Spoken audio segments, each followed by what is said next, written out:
এটা দেখেন, এটা হলো চায়নার প্রেসিডেন্টের সিকিউরিটি, এটা হলো আমেরিকার প্রেসিডেন্টের সিকিউরিটি।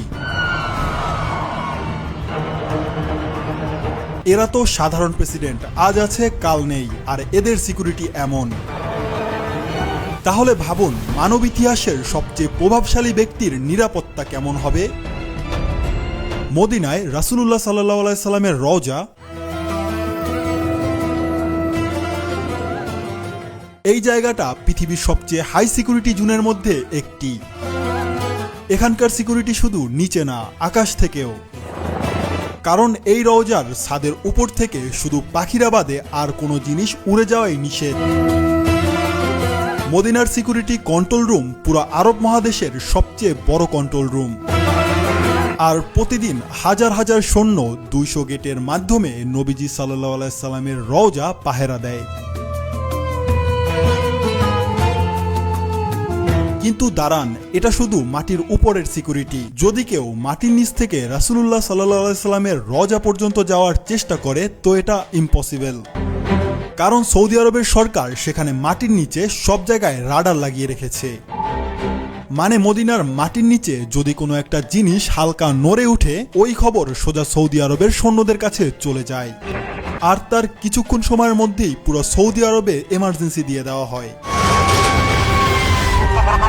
কিন্তু এগুলো তো শুধু আজকালকার সিকিউরিটি, এমনটা সবসময় ছিল না। আজ থেকে প্রায় 1000 বছর আগে দুইজন লোক এমন ছিল যারা নবীজি সাল্লাল্লাহু আলাইহি সাল্লামের রওজার ভিতরে ঢুকতে চেয়েছিল।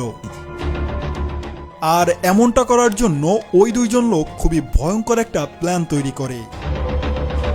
আর এসব ঘটনা অনেক পুরাতন একটা বই আল সামুদিতে লেখা হয়েছে। আর এই বইয়ে এটার সম্পূর্ণ কাহিনীটা খুবই ডিটেলসে লেখা হয়েছে।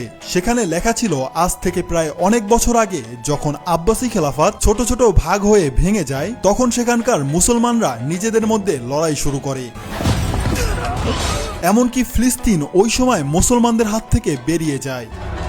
ঠিক ওই সময় যখন মুসলমানরা 500 বছর পর দুর্বল হয়ে পড়ে, তখন স্পেনের একটা ছোট্ট গ্রামে দুইজন খ্রিস্টান একটা ভয়ঙ্কর প্ল্যান তৈরি করে। এমন একটা প্ল্যান যেটা মুসলমানদের কোনো শত্রু এখন পর্যন্ত ভাবতেই পারে নাই। মদিনায় রাসূলুল্লাহ সাল্লাল্লাহু আলাইহি সাল্লামের রওজার মধ্যে ঢুকে তার শরীর মোবারক চুরি করে নিয়ে যাবে।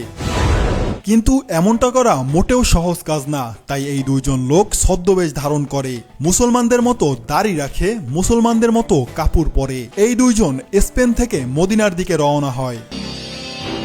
যখন এই দুইজন মদিনায় যায় তখন তাদের লম্বা দাড়ি আর জুব্বা দেখে মদিনার লোকেরা ভাবে এরা দুইজন অনেক পরেশগার। আর এই দুইজন মুসলমান হওয়ার এত ভালো অ্যাক্টিং করে, যার জন্য রাসূলুল্লাহ সাল্লাল্লাহু আলাইহি সাল্লামের রওজার পাশে একটা ঘরে থাকতে দেওয়া হয়। আর ওই দুইজন এখানে থাকতে শুরু করে, যার পরে এরা দুইজন মদিনার মানুষদের সাথে প্রতিদিন ভালো মুসলমান হওয়ার অ্যাক্টিং করে। কিন্তু যখনই রাত হতো এরা দুইজন তাদের ভয়ঙ্কর কাজ শুরু করে দিত।